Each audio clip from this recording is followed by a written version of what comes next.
실리콘밸리에서는 바이블로 불리는 책이 있습니다.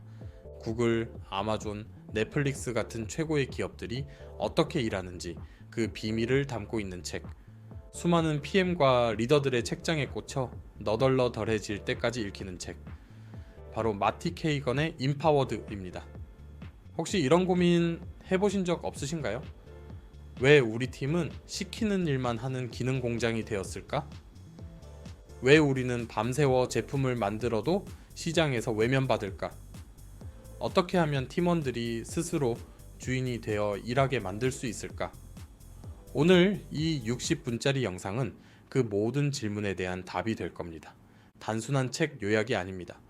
지난 6년간 AI 스타트업에서 구르며 제가 직접 필사하고 제 생각을 덧붙여 완성한 Core Event AI 버전의 임파워드 완전 정복 가이드입니다.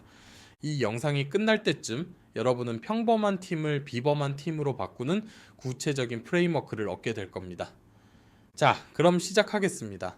책의 시작은 우리에게 아주 뼈아픈 질문을 던집니다. 대부분의 회사 IT팀, 제품팀은 사실 진짜 제품팀이 아니라는 겁니다.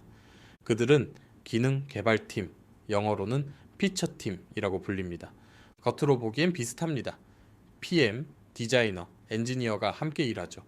하지만 결정적인 차이가 있습니다. 기능 개발팀은 위에서 내려온 기능 목록과 로드맵을 받아 그것을 시간 안에 잘 만들어내는 것, 즉 산출물에만 집중합니다. 그 기능이 시장에서 성공했는지 사업에 정말 도움이 되었는지는 그들의 책임이 아닙니다. 그들에게 주어진 미션은 딜리버리, 즉 배포 그 자체니까요. 이런 팀의 PM은 사실 프로덕트 매니저가 아니라 프로젝트 매니저에 가깝습니다. 이미 정해진 답을 그저 관리하고 있을 뿐이죠. 많이들 익숙한 풍경 아닌가요? 반면 우리가 지향해야 할 임파워드 제품팀은 완전히 다릅니다. 그들은 만들어야 할 기능 목록을 받지 않습니다. 대신 풀어야 할 문제를 받습니다. 그리고 가장 중요한 것, 그 문제를 어떻게 해결할지는 전적으로 팀에게 달려 있습니다. 스스로 가설을 세우고 실험하고 최적의 해결책을 찾아낼 권한, 즉 임파워먼트가 주어지는 거죠. 그리고 그들은 산출물이 아닌 성과, 즉 비즈니스 결과로 평가받고 그 결과에 대해 책임을 집니다. 이것이 바로 핵심입니다. 기능 개발팀은 시키는 일을 하는 용병팀이고 임파워드 팀은 주어진 문제를 해결하는 미션팀입니다. 책임이 아닌 책임감을 가지고 일하는 팀이죠. 여러분 다시 한번 스스로에게 물어보십시오. 나의 팀은 그리고 나는 지금 어디에 서 있습니까? 자, 그렇다면 이 이상적인 임파워드 팀은 어떻게 만들 수 있을까요? 뜬구름 잡는 이야기처럼 들리시나요? 책은 그 시작이 강력한 제품 리더십에 있다고 명확히 말합니다. 리더는 팀에게 영감을 주고 관리자는 실행을 돕습니다. 임파워드 팀을 위한 리더는 4가지 핵심적인 책임을 져야 합니다. 첫째, 제품 비전과 원칙입니다. 우리가 3년, 5년 뒤에 만들고 싶은 미래는 무엇인가? 우리 제품이 고객의 삶을 어떻게 바꿀 것인가?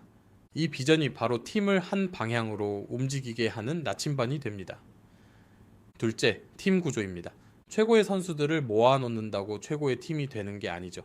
각 팀의 역할을 어떻게 나누고 어떻게 협력하게 할지 그 구조를 설계하는 것이 리더의 일입니다.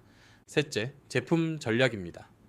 비전이라는 목적지에 도달하기 위한 경로를 그리는 것입니다. 무엇에 집중하고 무엇을 포기할지 냉철한 선택을 통해 통찰을 실행으로 옮기는 과정이죠. 그리고 마지막, 넷째, 제품 에반젤리즘입니다. 리더는 우리가 왜 이 일을 하는지, 우리의 비전과 전략이 얼마나 위대한지를 끊임없이 설파하는 전도사가 되어야 합니다. 유명한 BC 존 데어는 말했죠. 기업에는 용병팀이 아닌 미션팀이 필요하다고. 미션팀은 바로 이 에반젤리즘을 통해 만들어집니다. 그리고 리더십의 또 다른 핵심 축, 어쩌면 가장 중요한 활동, 바로 코칭입니다. 책에서는 이렇게 말합니다. 회사의 성공은 제품에 달려 있고 성공적인 제품은 훌륭한 제품 개발팀만이 만들 수 있다. 그리고 코칭은 평범한 사람들을 모아 비범한 제품팀으로 변화시키는 활동이다. 멘토는 지혜의 말을 나눠줄 뿐이지만 코치는 소매를 걷어붙이고 손을 더럽혀가며 직접 가르쳐준다. 코칭의 본질은 인재 양성입니다. 팀원이 성장하도록 돕는 것이 관리자의 가장 중요한 책임이죠. 하지만 많은 관리자들이 이걸 잘 못합니다. 특히 불안정한 관리자들이요.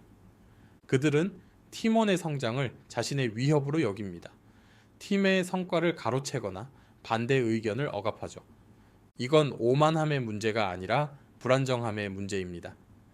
진짜 훌륭한 리더는 겸손하며 끊임없이 자신과 팀의 성장을 갈망합니다. 코치는 팀원이 스스로의 잠재력을 깨닫도록 돕는 거울과 같습니다. 때로는 그들이 편안함을 느끼는 영역을 넘어서도록 등을 떠밀어 줘야 합니다. 물론 준비되지 않은 사람을 억지로 강요해선 안 되겠죠. 그들이 무엇을 두려워하는지 이해하고 그 두려움을 극복하도록 도와야 합니다. 그리고 솔직해져야 합니다. 잘한 것은 모든 사람 앞에서 아낌없이 칭찬하고 개선할 점은 단 둘이 있을 때 사탕발림 없이, 하지만 진심을 담아 전달해야 합니다. 공개적으로 칭찬하고 개인적으로 비판하라. 그럼 구체적으로 무엇을 어떻게 코칭해야 할까요? 책은 PM을 평가하고 성장시키기 위한 아주 구체적인 프레임워크를 제시합니다. 여러분이 지금 팀장이든 팀원이든 이 프레임워크를 통해 스스로를 진단해 볼 수 있습니다. 크게 세 가지 영역으로 나뉩니다. 제품 지식, 프로세스 기술, 그리고 사람을 다루는 기술. 첫 번째, 제품 지식입니다. 우리 고객이 누구인지, 우리 데이터를 어떻게 해석해야 하는지, 우리 산업이 어떻게 돌아가는지, 그리고 우리 제품이 기술적으로 어떻게 작동하는지에 대한 깊은 이해를 말합니다. PM은 이 모든 영역에서 전문가로 인정받아야 합니다. 책에서는 신규 PM이 궤도에 오르려면 이 3개월간 하루 서너 시간을 투자해야 한다고 말합니다. 저도 이 부분을 읽으면서 저희 주니어 PM에게 한 달 동안 하루 8시간씩 써서 궤도에 오릅시다 라고 말했던 기억이 납니다. 그만큼 기본 중에 기본이라는 뜻이죠. 두 번째, 프로세스 기술과 기법입니다. 엔지니어에게 개발을 요청하기 전에 아이디어에 숨겨진 리스크를 찾아내고 해결하는 제품 발굴 기법을 아는가? 제품 출시 후에 성과를 개선하는 제품 최적화 기법을 아는가? PM은 외과의사와 같습니다. 항상 최신 기술을 배우고 자신의 기술을 연마해야 합니다.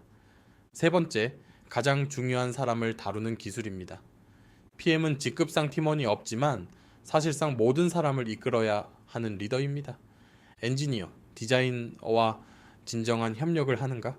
영업, 마케팅 같은 이해관계자들과 신뢰관계를 구축했는가? 팀과 회사 전체에 우리 제품의 비전을 설파하고 영감을 주는가? 스트레스 상황에서 리더십을 발휘하는가?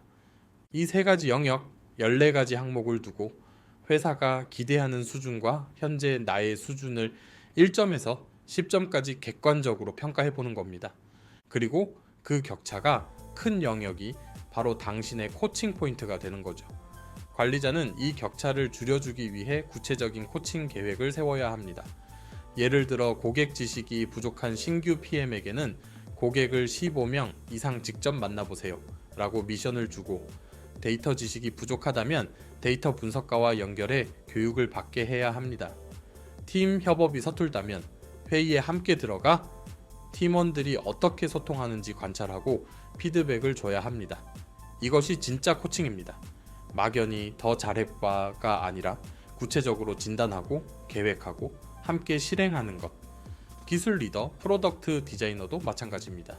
기술 리더에게는 고객과 비즈니스에 대한 콘텍스트를, 디자이너에게는 전체적인 디자인 관점과 협업 방식을 코칭해야 합니다.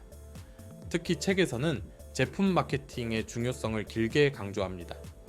훌륭한 제품 마케팅은 제품을 다 만든 후에 시작하는 게 아닙니다. 시장을 먼저 이해하고 고객의 언어로 우리 제품이 왜 사랑받아야 하는지를 정의하는 일입니다. 기술은 최고인데 팔리지 않는 수많은 스타트업들의 실패담을 통해 책은 말합니다. 훌륭한 제품에 투자하고 있다면 반드시 훌륭한 제품 마케팅에도 투자해야 한다고 말이죠. 여기까지가 영상의 전반부입니다.